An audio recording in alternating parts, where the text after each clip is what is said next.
guddiga qabanqaabada doorashada xildhibaanada sharafta leh shaqaalaha baarlamaanka saxaafadda assalaamu calaykum waraxmatullaahi wabarakaatuh mudanayaal iyo marwooyin xildhibaanada sharafta leh anigoo ah xildhibaan maxamed mursal sheekh cabdiraxmaan kana tirsan xildhibaanada golaha shacabka jamhuuriyadda federaalka soomaaliya waxaan hortiina ka caddaynayaa inaan ahay murashax u taagan qabashada xilka guddoomiyaha golaha shacabka jamhuuriyadda federaalka soomaaliya waxaanan marka hore rabaa inaan idinla wadaago qaar ka mid ah taariikhdayda shakhsi ahaaneed iyo khibraddayda shaqo waxaan leeyahay khibrado shaqo anigoo soo qabtay xilal dowladeed oo kala duwan laga soo bilaabo safiir ilaa heer wasiir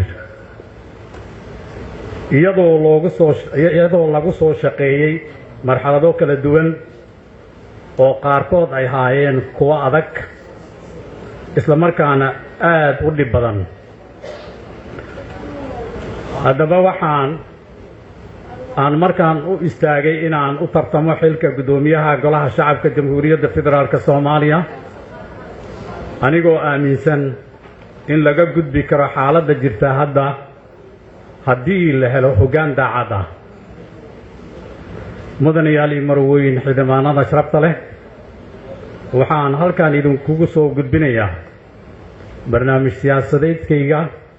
ku aadan guddoonka golaha shacabka jamhuuriyadda federaalka soomaaliya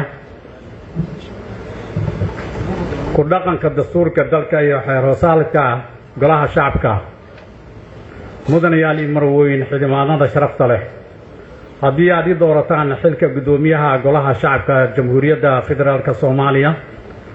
waxaan ballan qaadayaa inaan u hoggaansami doono dastuurka dalka iyo xeer-hoosaadka golaha shacabka anigoo ku dadaali doono in howlaha golaha shacabka ay noqdaan kuwo waafaqsan dastuurka ku-meelgaarka ee dalka iyo xeer-hoosaadka golaha shacabka waxaan ballan qaadayaa in dhammaan howlaha kala duwan ee golaha shacabka jamhuuriyadda federaalka soomaaliya ay noqdaan kuwo waafaqsan dastuurka ku-meelgaarka ah dastuurka ku-meelgaarka dalka iyo xeer-hoosaadka golaha shacabka dhammaystirka howlaha golaha shacabka ee jamhuuriyadda federaalka soomaaliya mudanayaal iyo marwooyin xildhibaanada sharafta leh waxaan ka shaqayn doonaa sidii loo dhammaystiri lahaa howlaha qabyada u ah baarlamanka sida ansixinta xeerarka muhiimka u ah dowladda iyo kamiro dhalinta in dalku gaaro nidaam doorasho oo xor ah si shacabka soomaaliyeed ay u go'aansadaan in talada dalka ay u doortaan shaqsigii ay doonaan ilaalinta xasaanadda xildhibaanada golaha shacabka jamhuuriyadda federaalka soomaaliya mudanayaal iyo marwooyin xildhibaanada sharafta leh waxa aan ilaalin doonaa xasaanadda dhammaan xubnaha golaha mana ogolaan doono in lagu xadgudbo karaamada xildhibaanada golaha shacabka dhinac kasta sida uu qabo qodobka 7aad faqraddiisa 1 ee dastuurka ku-meelgaarka ah waxaan ballan qaaday inaan ilaalin doono karaamadiina codkiina aragtidiina iyo soo jeedintiina si waafaqsan dastuurka ku-meelgaarka ee dalka iyo xeer-hoosaadka golaha shacabka daryeelka caafimaadka xildhibaanada iyo qoysaskooda mudanayaal iyo marwooyin xildhibaanada sharafta leh waxaan ka shaqayn doonaa sidii xildhibaanada golaha shacabka ay u heli lahaayeen daryeel caafimaad iyaga iyo qoysaskooda anigoo ku dadaali doono inay xildhibaanadu helaan daryeel caafimaad oo joogto ah iyadoo kuwa hadda xanuunsanna ay heli doonaan gurmad caafimaad oo degdeg ah dhinaca kale waxa aan ballan qaadaya in xubnaha golaha shacabka ay helaan mar kasta xuquuqdooda gaarka ah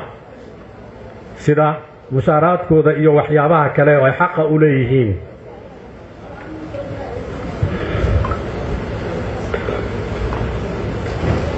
sida uu qeexayo ixtiraamka awoodaha golaha shacabka jamhuuriyadda federaalka soomaaliya ixtiraamka awoodaha mudanayaal iyo marwooyin xildhibaanada sharafta leh waxaan ixtiraami doonaa dhammaan awoodaha uu golahu leeyahay sida jedinta sharciyada iyo ansixintooda la xisaabtanka hay-adaha fulinta ee dalka sida uu qabo qodobka 69aad faqradiisa koowaad xarafkiisa ah ee dastuurka kumeelgaarka ah oo qeexaya in golaha shacabka uu leeyahay awood sharci dejin taas oo ah inuu ansixiyo wax ka bedelo ama diido sharciyada la hor keeno dhinaca kale waxaan ixtiraami doonaa awoodaha kale ee dheeriga ee golaha shacabku leeyahay sida uu qabo isla qodobka 69aad faqradiisa labaad xarafkiisa ba ee dastuurka kumeelgaarka ee dalka kaasoo qeexaya in golahu leeyahay awoodda la xisaabtanka iyo korjoogtaynta hay-adaha dowladda heer qaran gaar ahaan dhinaca hubinta dhaqangelinta sharciyada dalka wada shaqaynta guddoonka iyo guddiyada joogtada ee golaha shacabka mudanayaal iyo marwooyin xildhibaanada sharafta leh haddii aad ii doorataan xilka guddoomiyaha golaha shacabka waxaana wada shaqayn dhow la yeelan doonaa xubnaha kale ee guddoonka golaha iyo guddoomiyaasha guddiyada golaha shacabka maadaama ay yihiin guddiyada joogtada ee golaha shacabka dhammaan howlaha golaha shacabka iyo maamulkiisaba waxay noqon doonaan kuwo ku salaysan wada shaqayn iyo la tashi anigoo ku dadaali doono in go'aamada la xiriira dhinaca maamulka ay noqdaan kuwa ay isku waafaqsan yihiin dhammaan xubnaha guddoonka si looga baaqsado inay dhacdo isku dhexyaac dhinaca maamulka ah iskaashiga golaha shacabka jamhuuriyadda federaalka soomaaliya golaha aqalka sare iyo golayaasha shacabka ee maamul goboleedyada dalka mudanayaal marwooyin xildhibaanada sharafta leh waxa aan xiriir dhow la yeelan doonaa aqalka sare ee dalka iyo dhammaan golayaasha shacabka ee maamul goboleedyada xiriirkaas oo noqon doono mid ku salaysan wada shaqayn iyo iskaashi iswaafaqsan sida waafaqsan dastuurka iyo shuruucda kale ee dalka u taalla wada shaqaynta golaha shacabka iyo hay-adaha kale ee dowladda mudanayaal marwooyin xildhibaanada sharafta leh haddii aad fursad ii siisaan inaan noqdo guddoomiyaha golaha shacabka jamhuuriyadda federaalka soomaaliya waxaana wada shaqayn la yeelan doonaa dhammaan hay-adaha kale ee dawliga ah sida waafaqsan dastuurka kumeelgaarka ee jamhuuriyadda federaalka soomaaliya dhinaca kale waxaan si dhow ula socon doonaa howlaha kala duwan ee hay-adaha fulinta dalka ay u hayso shacabka soomaaliyeed si loo hubiyo inay shacabku helaan adeegyadii ay dowladda ka sugayeen ama ay uga baahnaayeen la socodka dareenka shacabka soomaaliyeed mudanayaal iyo marwooyin xildhibaanada sharafta leh waxa aan la socon doonaa dareenka shacabka soomaaliyeed anigoo xubnaha golaha ku baraarujin doono waxa ay shacabku qabaan maadaama baarlamanku yahay mid matala guud ahaan shacabka soomaaliyeed waxaan golaha shacabka la wadaagi doonaa cabashooyinka ay shacabka soomaaliyeed qabaan si golahu uga doodaan isla markaana looga qaado tallaabooyin ku habboon si waafaqsan dastuurka kumeelgaarka ee dalka u yaalla xoojinta xiriirka dibadda ee golaha shacabka jamhuuriyadda federaalka soomaaliya mudanayaal marwooyin xildhibaanada sharafta leh haddii aad ii doorataan xilka guddoomiyaha golaha shacabka jamhuuriyadda federaalka soomaaliya waxaan xoojin doonaa xiriirka golaha shacabka uu la leeyahay baarlamaanada caalamka